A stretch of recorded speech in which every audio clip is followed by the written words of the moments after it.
नमस्कार, इन खबर में आपका स्वागत है। मुकेश अंबानी के घर एंटीलिया के बाहर विस्फोटकों से भरी मिली कार, उसके बाद मनसुख हिरेन की हुई सनसनीखेज हत्या।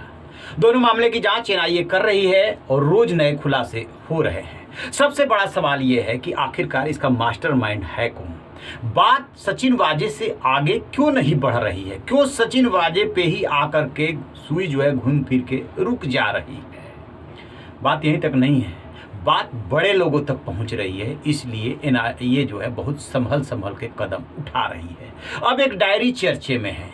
ये डायरी सचिन वाजे की बताई जा रही है। इस डायरी में वो हिसाब किताब लिखा है कि किस अफसर को कब कितना पेमेंट गया और कौन ये वसूली का धंधा चला रहा था।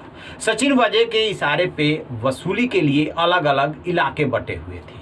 इसी में एक क्लब का नाम आया था। पिछले दिनों क्लब संचालक को बुला करके एनआईए ने पूछताछ की थी और उसी से पता चला कि गिरगांव के इस क्लब में सचिन वाजे ने विनायक शिंदे और नरेश गौर को नौकरी दिलाई। ये दोनों कौन हैं? ये मनसुख हिरेन हत्या मामले में ऑलरेडी गिरफ्तार हैं।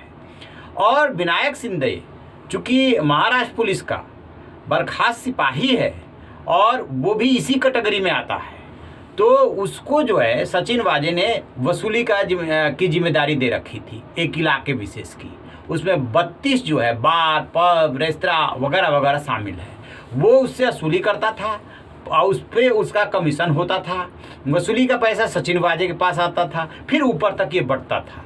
तो जो अफसर इसमें जिनका नाम आ रहा है उसमें उपायुक्त लेवल के हैं, इंस्पेक्टर लेवल के हैं और डीसीपी इंस्पेक्टर के बीच के जो अफसर हैं उनका नाम आ रहा है और करोड़ों की पेमेंट हुई है। इतनी सी बात उस डायरी से साफ हो रही है। हालांकि एक डायरी से अंदाजा नहीं लगा सकते कि इनका वसूली का धंधा कितना बड़ा था और कितने करोड़ों की हर महीने वसूली होती थी।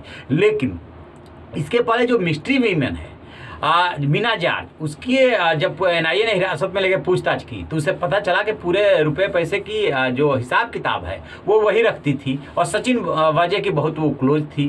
तो जो मीना जाट है उससे पता चलना, फिर क्लब संचालक का बीच में आना और उसके बाद डायरी का बरामद होना, उस डायरी में पूरा डिटेल मिलना कि ऐसे ऐसे ये धंधा चलता था, तो सचिन वाजे और उसके गैंग का धीरे धीरे खुलासा हो रहा। अब बताते ये हैं कि जो दो अफसर हैं, बड़े अफसर, उनको भी बुला के पूछताछ की गई है। लेकिन एनआईए अभी राज नहीं खोल रही है कि उन्होंने क्या बताया। इतना तय है कि सचिन वाजे सिर्फ अकेले न तो वसूली करता था और न अकेले अपना इतना बड़ा साम्राज्य चलाता था। इसमें अफसरों का भी महीना बधा हुआ था।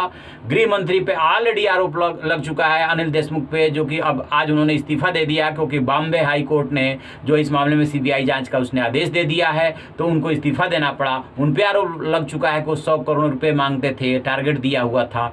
तो सचिन वाजे को जो सर्विस में लाया गया दोबारा और कहा जा रहा है कि शिवसेना नेताओं की सिफारिश पे और मुख्यमंत्री की सिफारिश पर ऐसा किया गया, तो निश्चित रूप से वो बहुत बड़ा ब्लॉट साबित हुआ है। और अब ये देखने वाली बात है कि सिर्फ पुलिस अफसर भी ही इसमें है या आगे तक इसकी जो चेन है वो जाती है सफ़ेद पोस्ट तक, क्योंकि अनिल देशमुख तो सवालों के घेरे में है ही और एनआईए के सामने चुनौती है इस पूरे गैंग का खुलासा करना। और डायरी ने काफ़ी हद तक राज खोल दिए हैं।